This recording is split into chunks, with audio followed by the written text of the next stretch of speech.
இயற்கை விவசாயத்துக்கு சிறந்த இடுபொருள் என்னன்னு கேட்டீங்கன்னு சொன்னா உங்களோட சூழல்ல ஆக குறைஞ்ச விலைக்கு மலிவாக கிடைக்கக்கூடிய பொருள் தான் இயற்கை விவசாயத்துக்கு சிறந்த இடுபொருள். 23ஆம் தேதி நடத்திக்கிற கோர்ஸ்ல இது சம்பந்தமா முழுமையான செயல்முறை விளக்க நுண்ணுயிர்கள் எப்படி எங்களோட அம்பியன் டெம்பரேச்சர்ல அறை வெப்பநிலையில எப்படி உருவாக்குறது, நம்ம இடத்துக்கு தேவையானது எப்படி நம்மளே உருவாக்கி கொள்றது, இந்த விஷயத்துல முழுமையா அடிப்படை உங்களுக்கு படித்தாது காத்திருக்கிறோம். அஸ்ஸலாமு அலைக்கும், குட் ஈவினிங். இந்த விவசாயத்துல இருக்கிற மிஸ்கன்செப்ஷன் கொஞ்சம் இதை பார்த்து வரோம்.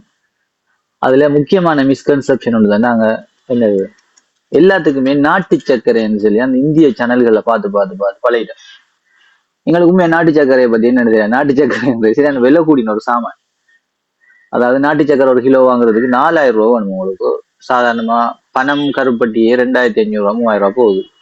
சீசன் டைமுக்கு அதை விட கூட போகும்.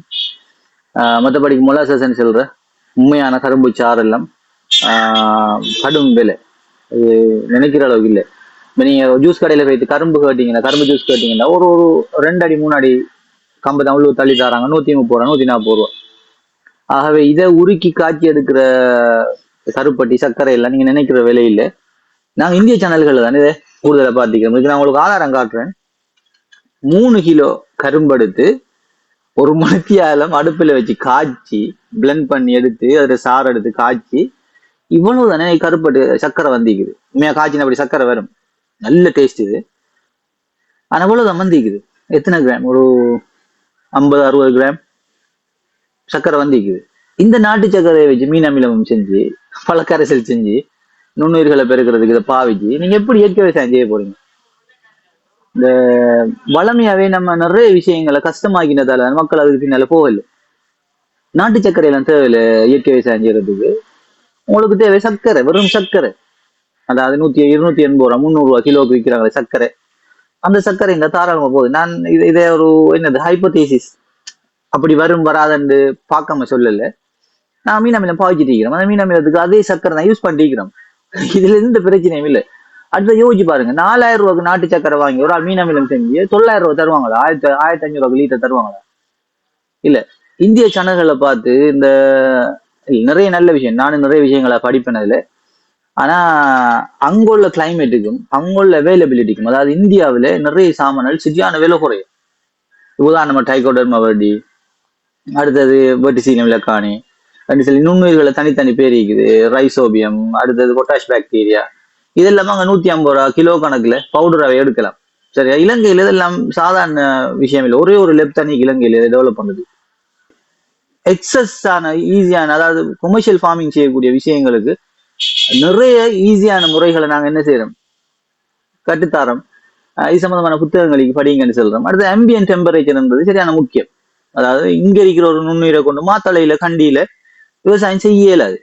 அதாவது அந்த கால சூழ்நிலைக்கு ஏற்ற மாதிரி கல்ச்சர் பண்ணணும்னா அந்த இடத்துல அதை உருவாக்கணும். அதே மாதிரி இப்ப இந்திய சேனல்களை நீங்க பாக்குற நிறைய விஷயங்கள் இங்க இல்லை. அதை விட நிறைய நல்ல விஷயங்கள் இலங்கைக்கு உரித்தானதா நிறைய நல்லது இருக்குது.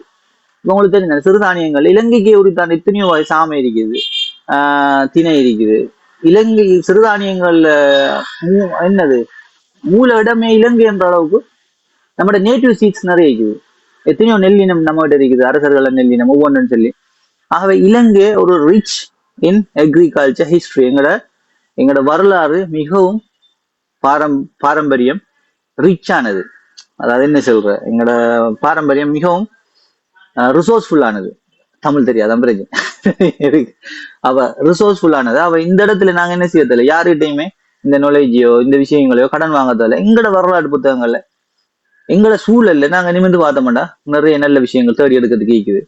ஆகவே தான் சொல்ல நின்னது இந்த இந்திய சேனல்களை பாக்குற அந்த சில விஷயங்களை நீங்க என்ன செய்யுங்கன்னு சொன்னா, நம்மளோட சூழல்ல இருக்கிற பொருட்களை போட்டு செஞ்சு பாருங்க. இப்போ உங்களுக்கு சர்க்கரை கூட காசு கொடுத்து வாங்கலன்னு சொன்னா, அவர்த்துக்கு நாங்க சர்க்கரை மூலம் எதிர்பார்க்கறது என்னன்னு தெரியுதானே உங்களுக்கு? இனிப்பு. நுண்ணுயிர்களுக்கு உணவா கொடுக்கணும், அதுக்கு இனிப்பு தேவை. அப்போ ஒரே ஒரு வேலை செய்யலாம். என்ன செய்யலாம்? வாழைப்பழம் தானே, பழைய வாழின வாழைப்பழம், அதை யூஸ் பண்ணலாம். அடுத்தது பனம்பானி, அதை யூஸ் பண்ணலாம்.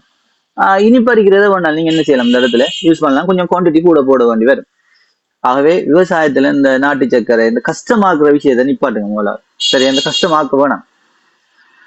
இயற்கை விவசாயம் இயற்கையாகவே நடக்கும், மிக இலகுவானது, செலவு குறைஞ்சது. திரும்ப திரும்ப சொல்றேன், இயற்கை விவசாயத்துக்கு சிறந்த இடுபொருள் என்னன்னு கேட்டீங்கன்னு சொன்னா உங்களோட சூழல்ல ஆக குறைஞ்ச விலைக்கு மலிவாக கிடைக்கக்கூடிய பொருள் தான் இயற்கை விவசாயத்துக்கு சிறந்த இடுபொருள். இப்ப நாங்க ஜேஎம்எஸ் பாவிக்கிறோம் தானே, கொரியாவில ஜேஎம்எஸ்ல உருளைக்கிழங்கு போடுறாங்க. பட் ஏன் உருளைக்கிழங்கு போடுறீங்கன்னு இருக்கும், கொரியாவில் ஆக குறைஞ்ச விலையில உருளைக்கிழங்கு கிடைக்குது. அதாலதான் புரோட்டீனுக்காக நுண்ணுயிர்களுக்கு உணவாக கொடுக்குறோம் அவர் சொல்லுவார்.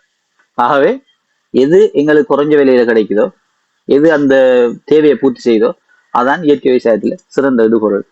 ஆகவே விவசாயத்தை கஷ்டமாக்காதீங்க. விவசாயம் மிச்ச நாள செய்கிறாக்களும் கூட விவசாயத்தை கஷ்டமாக்காங்க. விவசாயம் மிக மிக மிக இலகுவானது. அதுலயும் இயற்கை விவசாயம், விவசாயம் இயற்கையை நினைப்போம், மிக இலகுவானது. எங்களோட நாங்க 23ஆம் நடத்திக்கிற கோர்ஸ்ல இது சம்பந்தமா முழுமையான செயல்முறை விளக்க, நுண்ணுயிர்கள் எப்படி எங்களோட அம்பியன் டெம்பரேச்சர்ல அறை வெப்பநிலையில எப்படி உருவாக்குறது, நம்ம இடத்துக்கு தேவையானது எப்படி நம்மளே உருவாக்கி கொள்றது, இந்த விஷயத்துல முழுமையா அடிப்படை உங்களுக்கு படித்தாது காத்திருக்கிறோம். முடியுமானார்கள் அதுல கலந்து கொள்ளுங்க. Good luck guys.